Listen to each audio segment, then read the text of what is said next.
Ma'am, I'm going to ask you one more time, what is this piece of paper? His thumb was already under the flap of the envelope when he said it, and the woman on the public side of the counter did not answer him, not right away. She watched his thumb.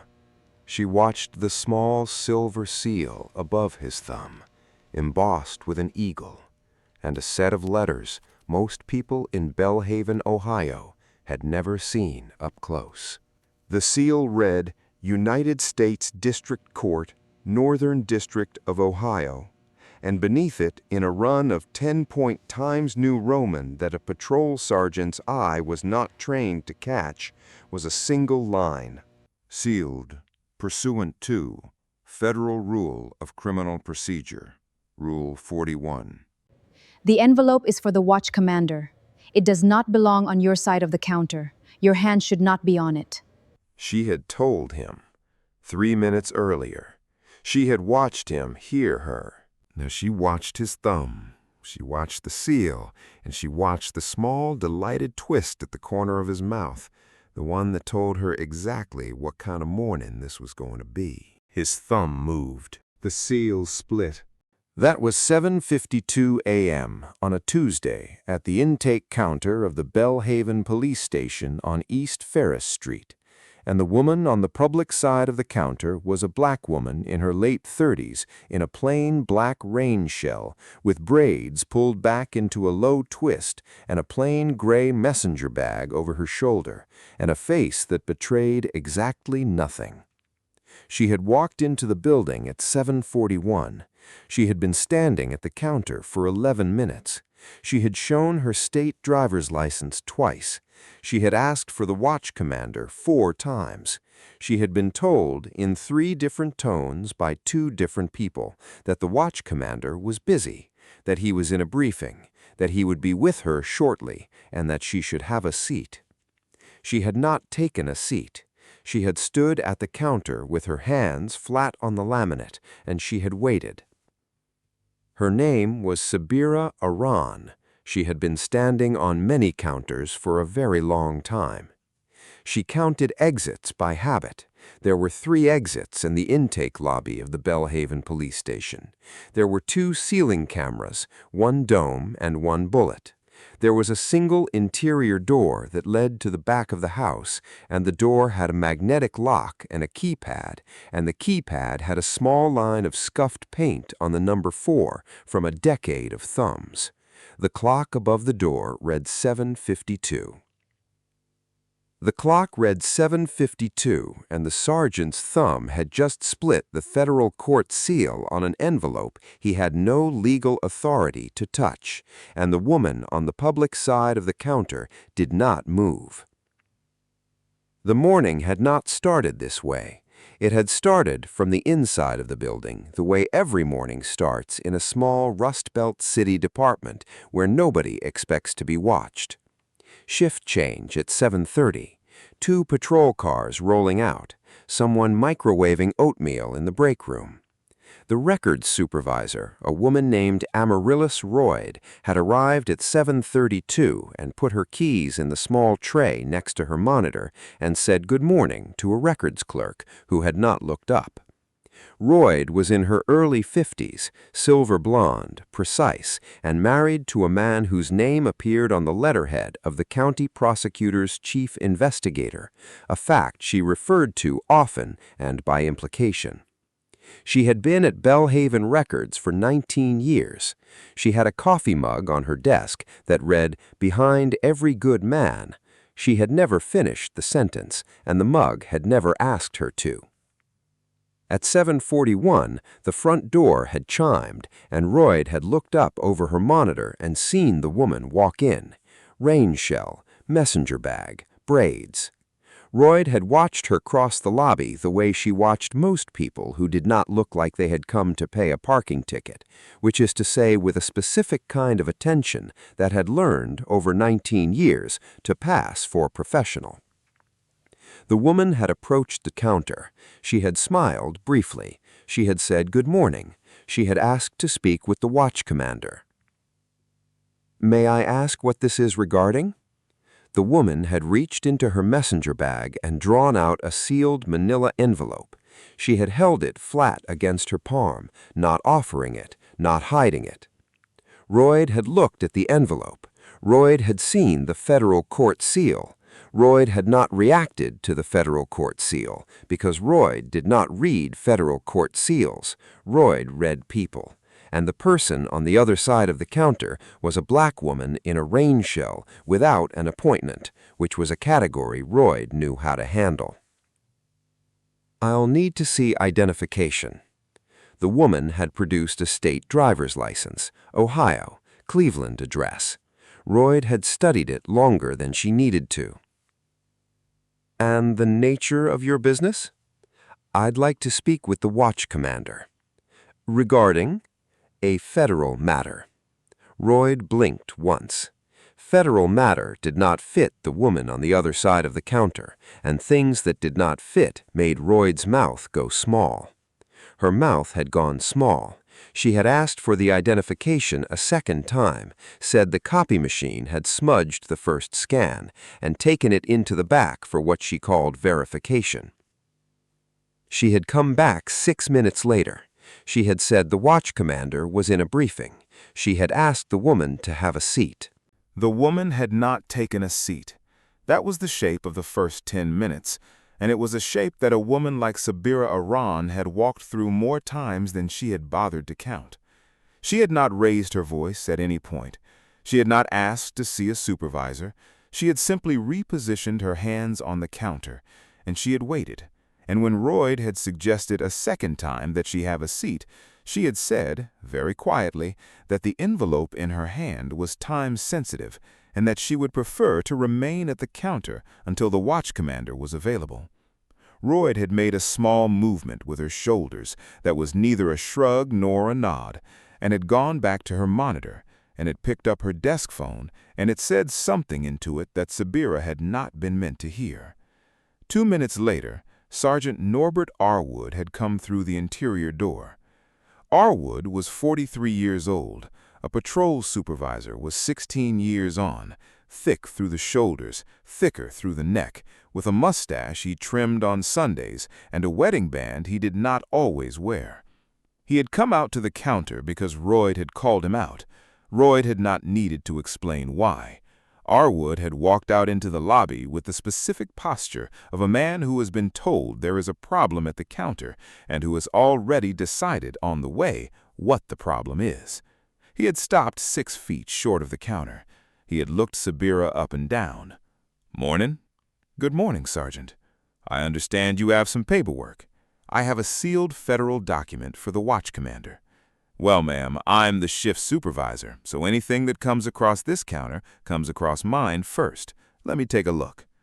That was the moment the morning shifted, and Sabira Aran, who counted exits by habit and read men like Arwood by their vowels, had already known it would. She had not moved the envelope toward him. She had kept it flat against her palm on the counter. She had said, in the same even register she had used with Royd, that the envelope was sealed by order of the United States District Court, and that it was not for his review. That was when Arwood had told her, for the first time, that he was going to ask her one more time what the piece of paper was. She had told him once, and once was all she had planned to say. She had said the envelope contained a document sealed under Federal Rule of Criminal Procedure, Rule 41, that opening the envelope outside the presence of a federal magistrate or the appropriate federal officer would constitute obstruction, and that she was requesting the watch commander because the watch commander had a duty to receive it. She had said this without inflection. She had said it while her right hand rested on the corner of the envelope and her left hand rested on the counter. She had not once looked at the door. Arwood had laughed. It was a short, private laugh, the kind of laugh a man makes when he wants the woman standing across from him to know that she has amused him and that her amusement is beneath him. He had leaned forward. He had said the line about the printer. He had reached across the counter and taken the envelope out from under her hand. She had not stopped him. She had watched his thumb move to the seal. She had watched the seal split. The second half of the split ran through the eagle's wing. He held the envelope up between them like a specimen. He turned it in his fingers. He said in a voice pitched to carry across the lobby to Royd's monitor and to the two civilians sitting on the plastic chairs by the door, "You know, I'm looking at this, and I'm not seeing anything that looks like a federal seal. What I'm seeing is a piece of cardstock and a laser printer, and another activist with a printer, and I've had 4 of you this month." The civilians on the plastic chairs by the door did not look up. One of them was refreshing something on his phone. The other was reading a pamphlet about domestic violence resources. Neither of them was going to remember the next 90 seconds clearly, and Sabira, who had already noted this, filed it. The dome camera in the corner had not moved. The bullet camera above the door had not moved. Arwood's body-worn camera, mounted on the front of his uniform blouse, had a small green indicator light. The small green indicator light was off. She noted this also. "Sergeant, that envelope is a federal court exhibit. Ma'am, this envelope is a piece of paper you brought into my lobby. You've mutilated a federal sealed document. That's a violation of Title 18, Section 2071. Your body-worn camera is not activated. That is a violation of Belhaven Police Department General Order 4-12, subsection C. I would like the watch commander now, please." The lobby went still. It went still in the specific way lobbies go still when a person on the public side of a counter uses a number a person on the private side of the counter did not expect them to know. Arwood's mouth stayed in the shape of his laugh for a half-second longer than his eyes did. Royd's fingers on her keyboard stopped moving. The civilian with the pamphlet looked up. Arwood recovered. He was a man who had been on the counter for 16 years, and men who have been on the counter for 16 years do not stay recovered for long, but they recover once. He recovered once now. He set the torn envelope on the counter between them, and he stepped back from it as if he had never touched it, and he said, "Ma'am, I'm going to need you to step outside." "I'm not going to do that." "Ma'am, I'm not going to do that, Sergeant. I have a right to be here. I've asked to see the watch commander 4 times. The envelope on the counter between us is federal property. I would strongly advise you not to touch it a second time. If you're still with me, hit the like button now, because what happens in the next hour is going to matter, and you're going to want to be here for it." Arwood did not touch the envelope a second time. What he did instead was turn his head toward Royd, who had not moved from her monitor, and he said, in a voice pitched lower than his first laugh, but not by much, "Amaryllis, call the deputy chief." Royd picked up the phone. The deputy chief arrived 4 minutes later. His name was Kelvin Alder, and he was 51, sandy-haired, thin through the shoulders in the way of a man who had spent his career in policy meetings rather than on patrol, and he carried a 3-ring binder in his left hand, the way another man might carry a rifle. The binder was navy blue, and it had the Belhaven Police Department seal on the front, and a strip of masking tape along the spine that read Department Policy Manual, Volume 2. He had been a deputy chief for 9 years. He had authored, or claimed to have authored, 41 of the 208 standing orders in the volume he was carrying. He came out through the interior door with the specific tread of a man who has been briefed at speed and who does not intend to be briefed again. He stopped at the counter beside Arwood. He looked at the torn envelope. He looked at Sabira. He set the binder down on the counter with a soft, flat sound, and he opened it, without introducing himself, to a tab that had been pre-marked with a green sticky flag. "Ma'am, our walk-in visitor policy requires that all incoming documents be reviewed by front desk personnel before being forwarded to command staff." Deputy Chief, that policy applies to civilian correspondence. This is a federal court exhibit. You will be the judge of that. You will not. The lobby went still a second time. This time, Royd stopped typing altogether. "Excuse me?" Deputy Chief Alder, you are not the judge of anything in this envelope. The judge of the contents of this envelope is the Honorable Raina Hollister of the Northern District of Ohio, who signed the document Sergeant Arwood has just torn. General Order 4-12, which governs receipt of federal service, requires that any document bearing the seal of a federal court be forwarded to the watch commander or the chief without opening, without review, and without alteration. That is your department's policy, not mine. It is on page 142 of the volume you are holding. Alder did not open to page 142. He did not need to. His eyes went across the counter to the torn envelope, and then to Arwood, and then, for the first time, back to Sabira, and he did the small mental math that a 9-year deputy chief does when the person on the public side of the counter has just quoted his own binder back to him by page number. The mental math did not go the way he had expected the mental math to go. The word curious was the word Royd used. It was the wrong word. Curious is the word a records supervisor uses to a citizen. Curious is not the word a records supervisor uses to a federal officer. Royd, who did not yet know she was speaking to a federal officer, was fishing. She was fishing in front of Arwood. Arwood was watching her fish. Arwood already knew, Sabira understood in that moment, that a specific file was in play. Arwood was not surprised that Royd had offered to pull it. Arwood was interested in whether Sabira would name it. Sabira did not name it. She said, again, evenly, that she was there for the watch commander, and that she would appreciate being informed when he was available. Royd's smile did not change. She said, of course, and she turned and walked back behind the counter and sat down at her monitor and did not look at Sabira for the next several minutes. She did not need to.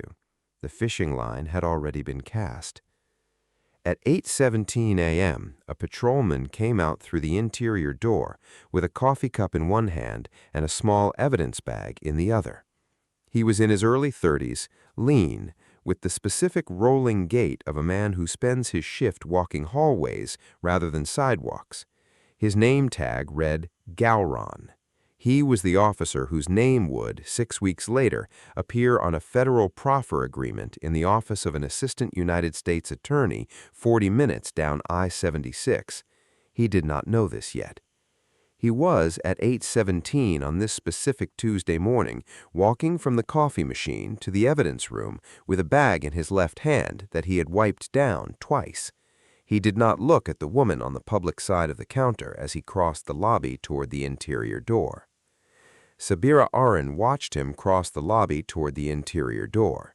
She noted the badge number on his shoulder patch. She noted the time, which was 8:17. She noted the white pattern on the evidence bag, which was the specific circular pattern of a nitrile-gloved thumb on a plastic surface. And she noted the fact that the bag was small enough to fit in the palm of her hand and heavy enough that her wrist was carrying it. She did not reach for her phone. She did not need to. She had already committed the badge number to the same place she had committed the time on the clock above the door, which was a specific, quiet room at the back of her mind where things went to be turned over later, in an office in Cleveland in front of an assistant United States attorney whose name she had memorized long before she had walked through the door of the Belhaven police station. Gowron reached the interior door. He punched the keypad.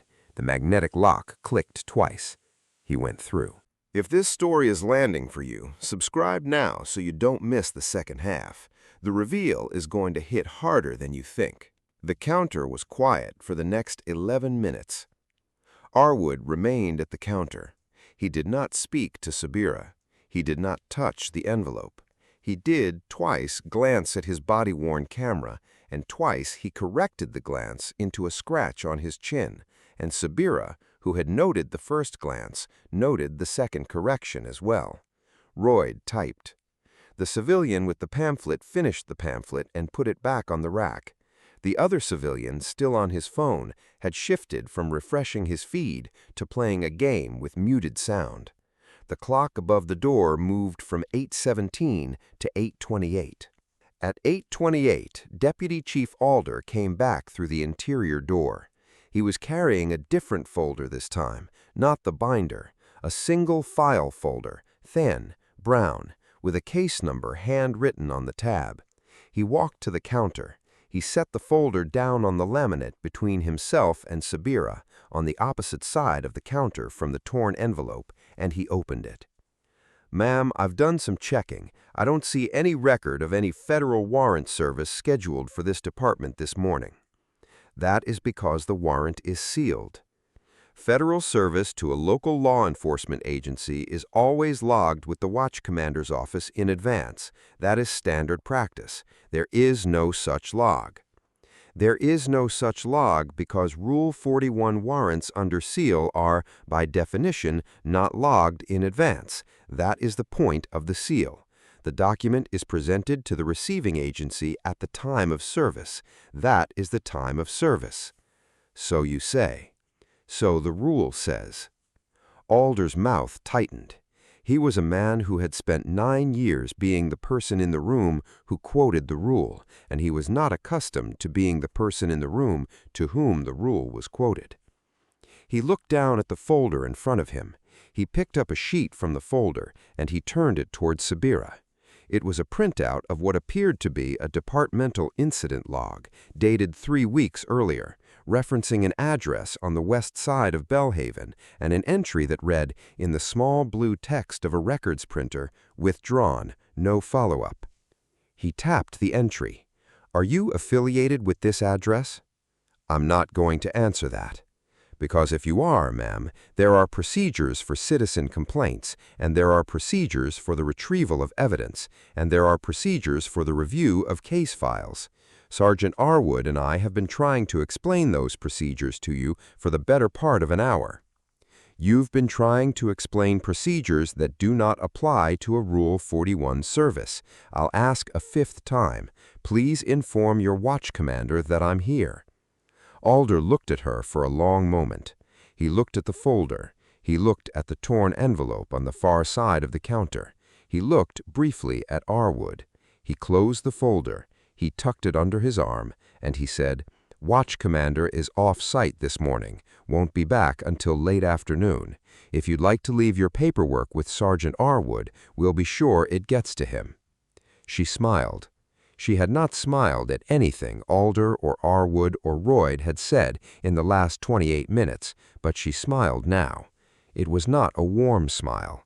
It was the smile of a woman who has just been told out loud, in the presence of 2 body-worn cameras and 2 dome cameras and 1 bullet camera and 1 record supervisor and 2 civilians, that a small Rust Belt police department is prepared to lie to her face about the whereabouts of its own watch commander. She said, "That's very helpful, Deputy Chief. Thank you for clarifying." She did not move from the counter. Alder waited.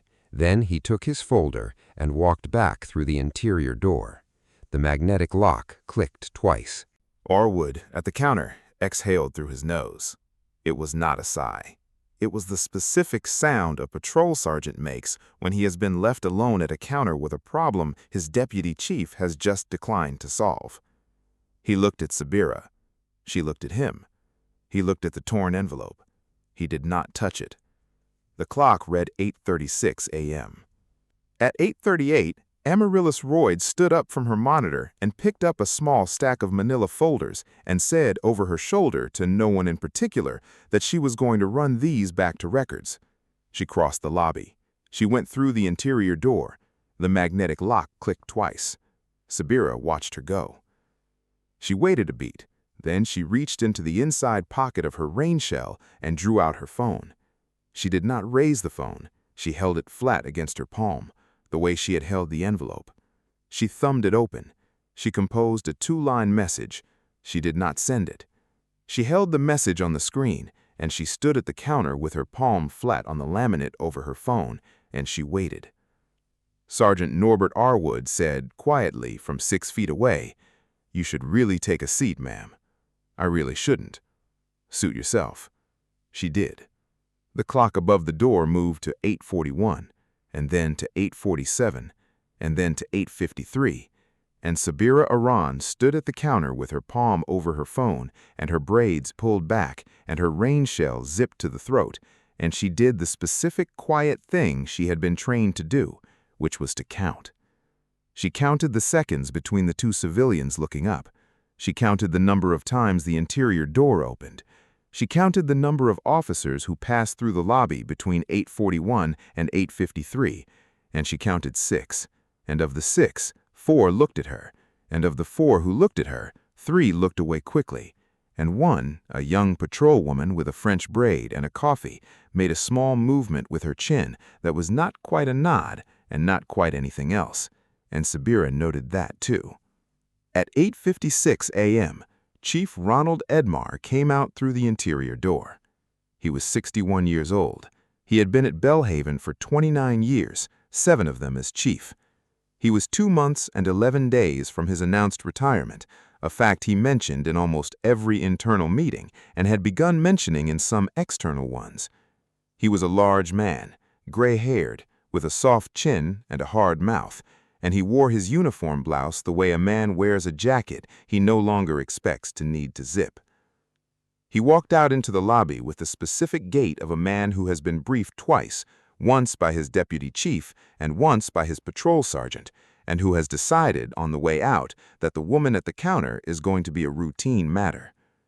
He stopped at the counter. He looked at Sabira. He looked at the torn envelope. He did not look at Arwood. "Ma'am, I'm Chief Edmar. I understand there's been some confusion this morning." "There has, Chief. I appreciate you coming out." "I understand you have some documents you'd like to leave with the department?" "I have one document. It's on the counter. It's been torn." Edmar looked at the torn envelope. He did not react. He was a man who had seen a great many things on a great many counters in 29 years, and a torn envelope in the intake lobby of his own station was not the thing that was going to make his face move. "Sergeant Arwood advises me that the document is not on any of our logs and does not appear to bear the signatures we would expect for federal service." Sergeant Arwood tore the seal before he read it, Chief. "The signatures are on the interior page. The interior page is still in the envelope." Edmar looked at the envelope again. He looked at Arwood. He looked for the first time since he had come out through the interior door at Sabira. And there was a small change in the way he looked at her. It was a small enough change that Arwood did not catch it, and it was a small enough change that Royd, who had returned from records and was now typing again at her monitor, did not catch it either. But it was a change, and Sabira caught it. It was the specific change a 29-year chief's face makes when he has looked properly at the person on the public side of his counter for the first time, and has understood that the person on the public side of his counter is not what he had been briefed she was. He said slowly, "May I ask your name, ma'am?" "Miss Aran." He nodded once. He did not ask for a first name. He did not ask for a title. He did not ask for identification. He said very simply, "Miss Aran, would you be willing to step around the counter with me for a moment to my office? I'd like to hear the full account." Behind him, Arwood's face went the particular color of a patrol sergeant who has just been asked in front of a woman he has spent the better part of an hour insulting to escort her to the chief's office. Sabira Aran looked at Ronald Edmar. She looked at the torn envelope on the counter. She looked briefly at the clock above the door. The clock read 8:59. She said, "Chief, I appreciate the offer. I'm going to remain at the counter for another few minutes.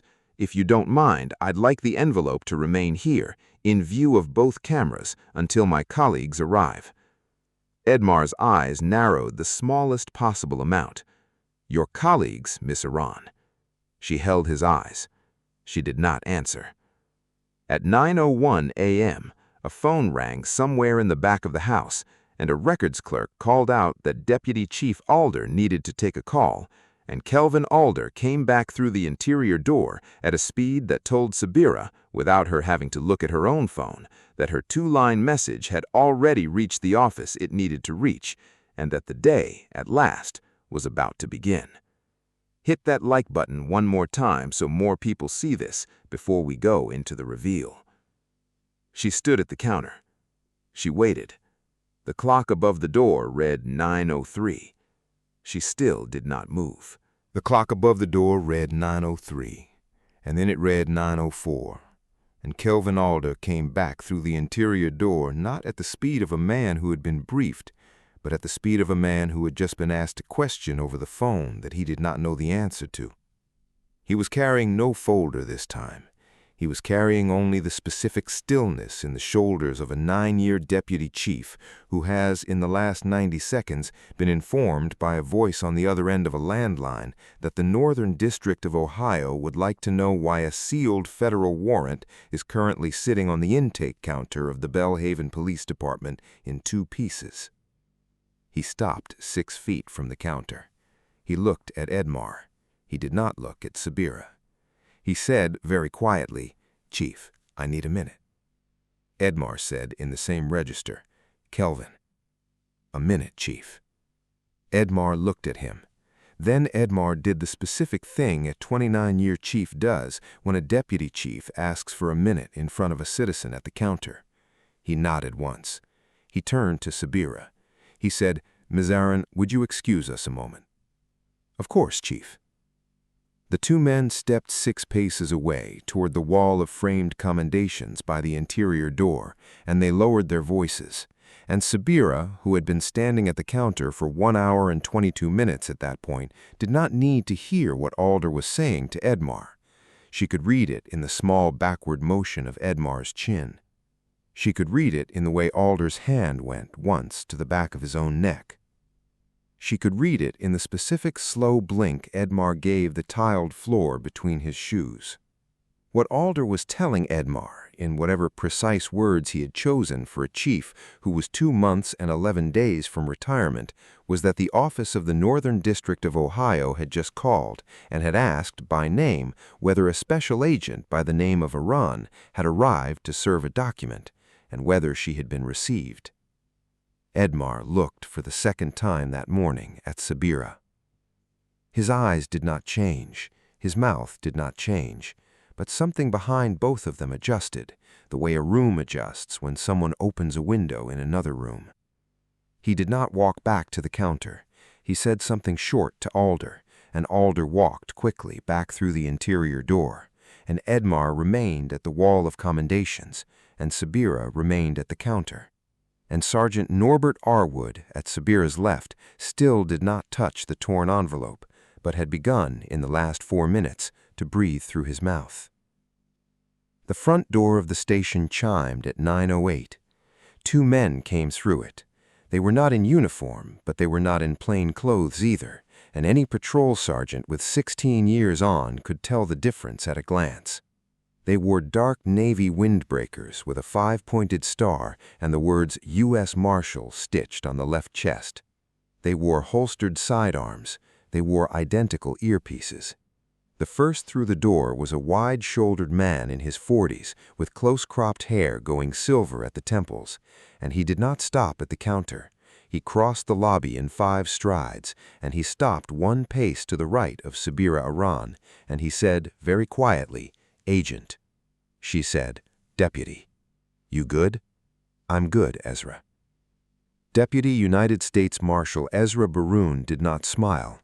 He looked at the torn envelope on the counter. He looked at Arwood. He looked at Chief Edmar, still standing by the wall of commendations. He said, without raising his voice, "Chief, Deputy United States Marshal Baroon, Northern District of Ohio. My colleague and I are here to secure a federal court exhibit. I'm going to ask that no one currently on the premises leave the premises until my supervisor arrives. That will be approximately 6 minutes." Edmar took 2 steps forward. He said, "Deputy, is this department under a directive?" "Chief, as of 8:52 a.m. this morning, the United States District Court for the Northern District of Ohio has issued a preservation order covering this building's evidence room and server room, pursuant to a Rule 41 warrant application docket, number MJ-24-4471. The exhibit at the center of that order is currently on your counter. I would like it not to move." Edmar looked at Baran. Edmar looked at Arwood. Edmar looked, at last, at the torn envelope. he said softly. "It won't move, Deputy." Sabira Iran reached then into the inside pocket of her rain shell. She did not draw a weapon. She drew a slim leather case. She opened it, and she held it up at chest height, angled so that both the dome camera and Arwood could see it. Inside the leather case was a gold badge with a 5-pointed inner star and the words United States Department of Justice around the edge. And beneath the badge was a laminated photo identification card, and the card read in the small black letters that Norbert Arwood had somehow not imagined he would be reading that morning: Aaron Sabira, Special Agent, Drug Enforcement Administration, Task Force Coordinator, Cleveland Field Division. She said very evenly, "Sergeant Arwood, I'm Special Agent Sabira Iran with the Drug Enforcement Administration. I've been standing at your counter for 1 hour and 27 minutes. During that time, you have refused federal service, obstructed a sealed federal warrant, mutilated a federal court exhibit, and operated with your body-worn camera deactivated in violation of your own department's General Order 4-12. Everything you have said and done in the last 87 minutes has been captured by the dome camera in the corner of this lobby, whose logs the Deputy Marshal and I will be requesting under the preservation order Deputy Barun has just described. You may want a union representative present for the next conversation you have with anyone in this building." Arwood's mouth opened. His mouth closed. He said nothing. Amaryllis Royd at her monitor had not typed a word in 90 seconds. Chief Edmar said from the wall of commendations, in the specific quiet voice of a 29-year chief who has just watched his own patrol sergeant walk himself into a federal indictment on a Tuesday morning in front of 2 civilians and a deputy U.S. Marshal, "Ms. Iran, Special Agent, please accept my apology for the reception you received in this building this morning." Sabira looked at him. She said, "Chief, apologies aren't what today is about, but I appreciate the acknowledgement." The second deputy marshal, who had not spoken, positioned himself by the interior door. The magnetic lock clicked twice, and Kelvin Alder came back through it. He stopped when he saw the 2 deputy marshals. His hand tightened on the folder he was now carrying. Barun looked at him. Barun said, "Deputy Chief Alder, my name is Ezra Barun.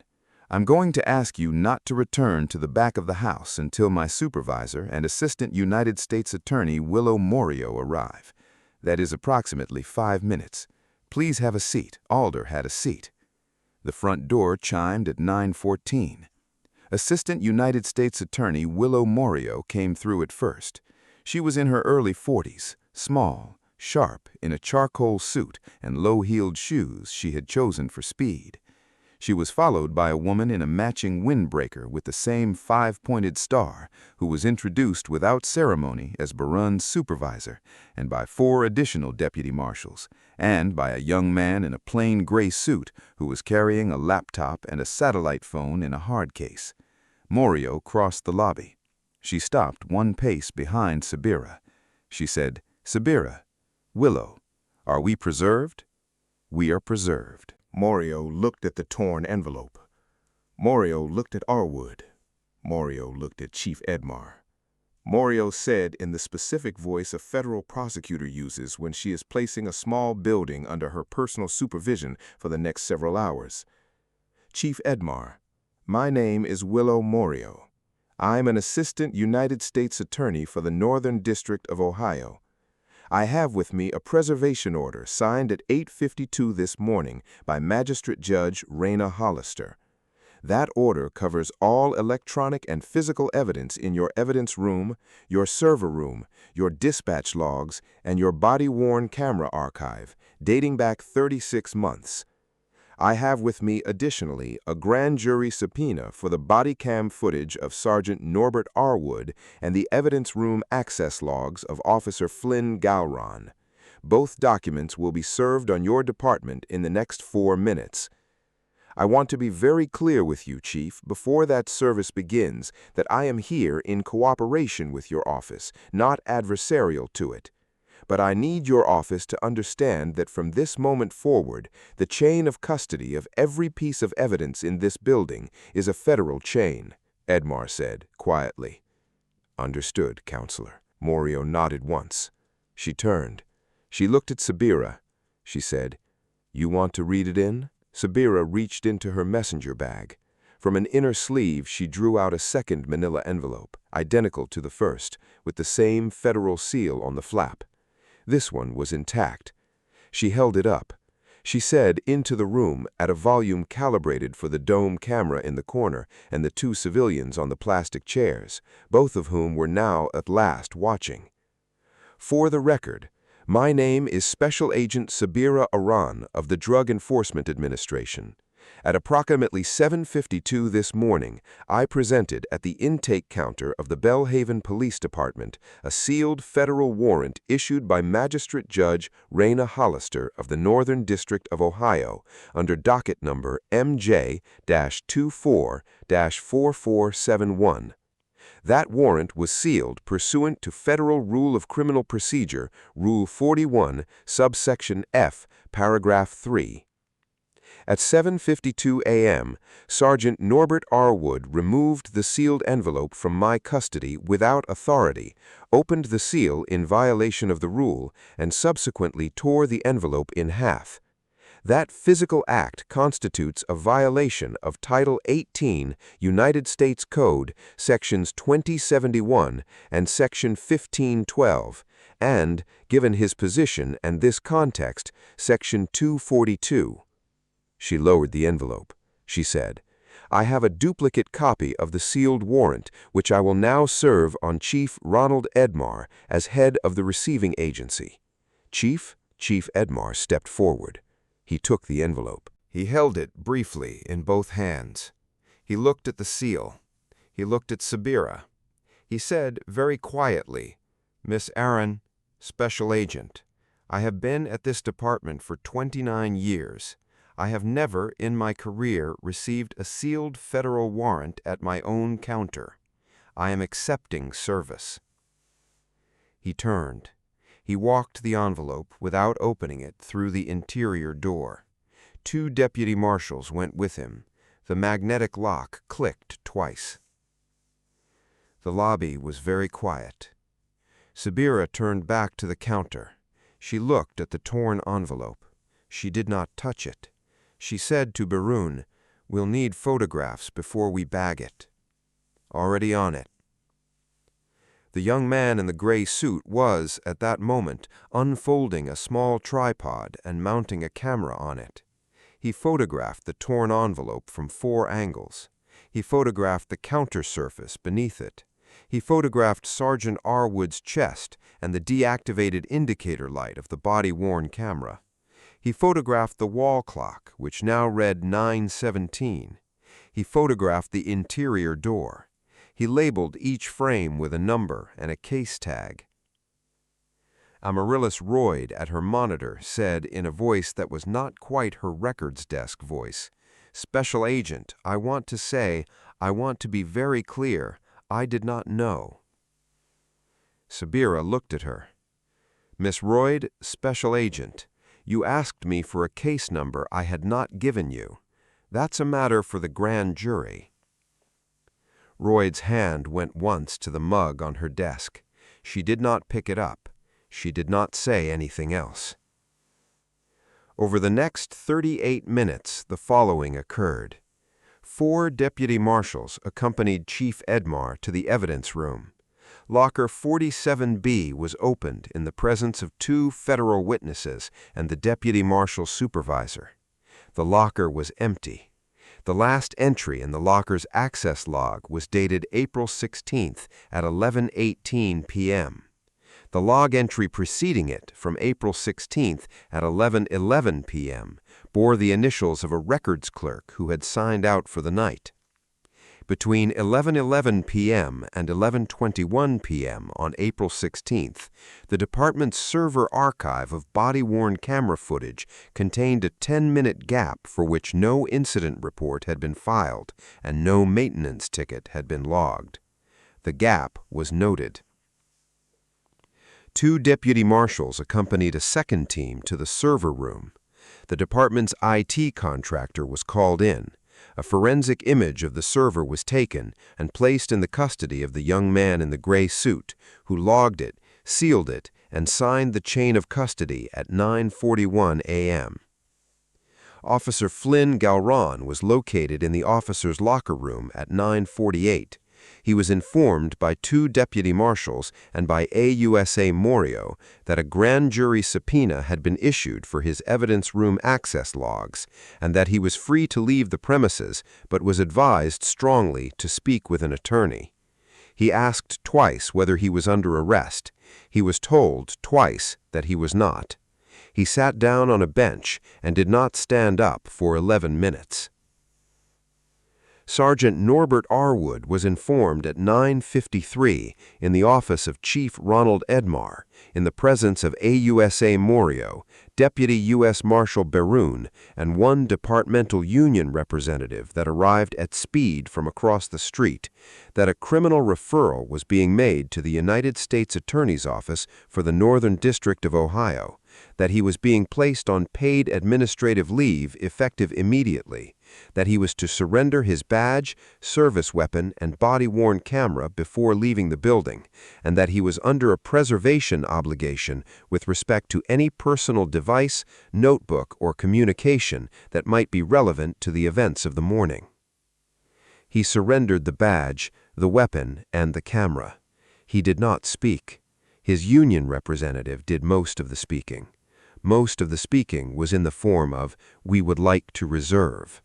Deputy Chief Kelvin Alder was informed at 10:02 in the same office that he was being placed on paid administrative leave pending the outcome of an internal affairs review and a Department of Justice Civil Rights Division inquiry, and that the department manual he had been carrying at the counter that morning would be entered as an exhibit in that inquiry, with respect to the sections he had and had not chosen to cite. Alder said, twice, that he had been trying to enforce policy. AUSA Morio noted the statement. Sabira Aaron stepped out of the intake lobby at 10:16 a.m. She walked to the curb of East Ferris Street. She stood for a moment in the specific gray light of a Rust Belt Tuesday. She did not look back at the building. She took her phone from the inside pocket of her rain shell, and she opened it, and she typed, and this time she sent a single line to the group thread of the Joint Task Force that read, in the shorthand of an agent who had been running on adrenaline for 2 hours and 40 minutes, "Preserved, RTB." RTB meant returning to base. She put the phone away. She got into the passenger side of the sedan that Deputy Marshal Beroun had left running at the curb. Beroun got into the driver's side. They pulled away from East Ferris Street at 10:21 a.m. 6 weeks passed. 6 weeks is the specific span of time in which a federal case that begins on the counter of a small Rust Belt city police department goes from an incident to an indictment, and from an indictment to a set of consequences that the small Rust Belt city police department cannot unconsequence. Sergeant Norbert Arwood was indicted by a federal grand jury on June 11th. The indictment was returned on 3 counts. Count 1, mutilation of a record filed in a public office in violation of Title 18, United States Code, Section 2071. Count 2, obstruction of an official proceeding in violation of Title 18, Section 1512. Count 3, deprivation of rights under color of law in violation of Title 18, Section 242. He entered a plea of not guilty at his arraignment on June 18th and was released on a personal recognizance bond with the standard conditions of pretrial supervision. His attorney filed a motion to suppress the dome camera footage on July 9th, arguing that the department had not consented to federal review. The motion was denied on August 14th. Trial was scheduled for the following February. He continued to draw his patrol sergeant's salary throughout, under the terms of paid administrative leave. Officer Flynn Galron accepted a proffer agreement with the United States Attorney's Office on July 2, He agreed to cooperate against 3 additional individuals, 2 of whom were named in a superseding indictment on August 27th, and 1 of whom was named as an unindicted co-conspirator with the initials RK. The initials RK were not, in the 6 weeks that followed, or in the 6 months that followed that, publicly connected to any specific individual. AUSA Morio's office declined to comment on the identity of RK. The Rust Belt Ledger reporter, Levi Alba, who filed under the newspaper's Justice and Accountability Desk, wrote 3 separate pieces asking the question. None was answered. Deputy Chief Kelvin Alder was permitted to return from administrative leave on August 1 in a demoted capacity as a captain assigned to administrative duty. He was not at any point criminally charged. His authorship of 41 departmental standing orders was quietly reviewed. 4 of the standing orders were rescinded. The department manual he had carried at the counter that morning was retained as an exhibit. Amaryllis Royd was named as a civil defendant in a Section 1983 suit filed on behalf of 2 prior citizens of Belhaven who had, on separate occasions in the preceding 30 months, been denied access to their own case files. The suit sought damages and injunctive relief. Royd's counsel filed a motion to dismiss on qualified immunity grounds on September 10th. The motion was set for hearing in December. A quiet settlement was floated by mid-October. It had not yet been signed. Chief Ronald Edmar was placed on paid administrative leave on June 14, 3 days after the grand jury returned Ardwood's indictment. His retirement, which had been announced for the following December, was accelerated. He filed the paperwork on August 6th and cited health reasons. His retirement pension was preserved in full under the terms of his contract. He did not, at any point, speak publicly about the events of the morning of April 30th. His departure was covered by the Rust Belt Ledger in a single column beneath the local school board budget on August 7.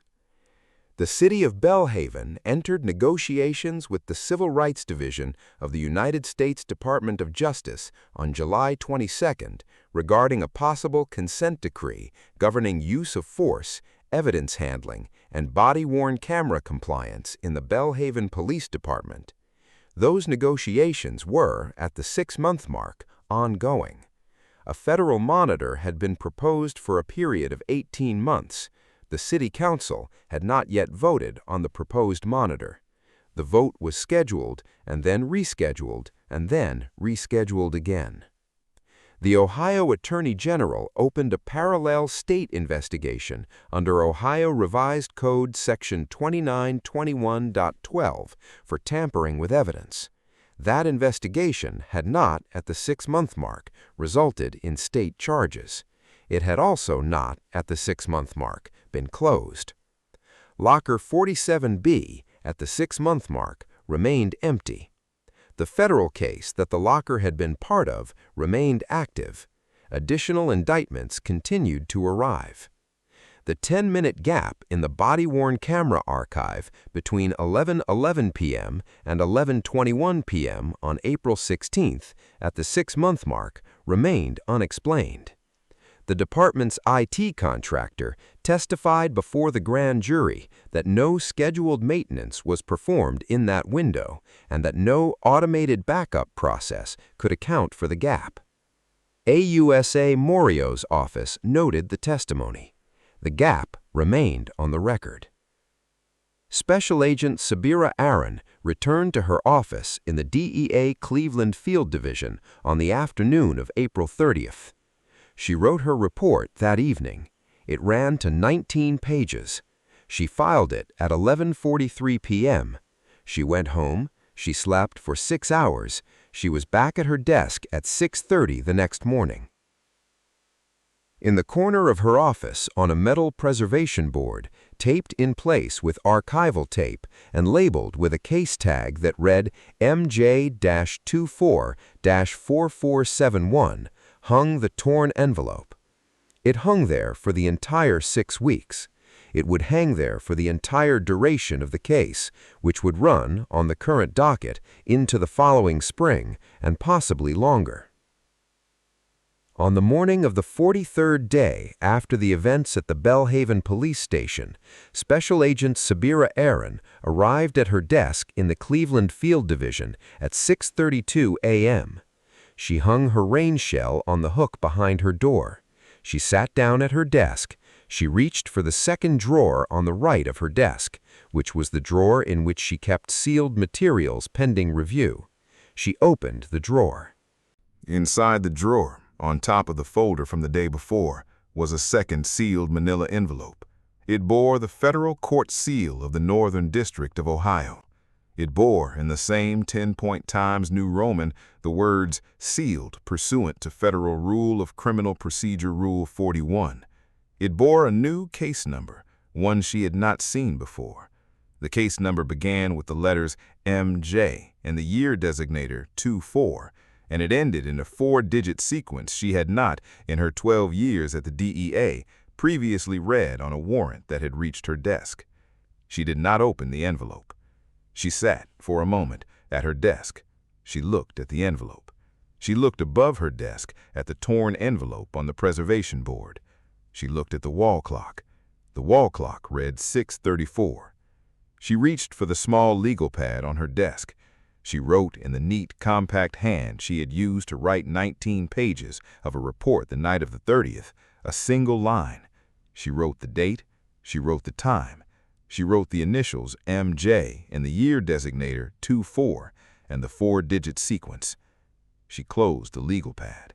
She did not open the envelope. Not yet. She drew it out of the drawer and placed it in the center of her desk, and she sat looking at it. And the wall clock in her office in the DEA Cleveland Field Division moved forward 1 minute, and then another.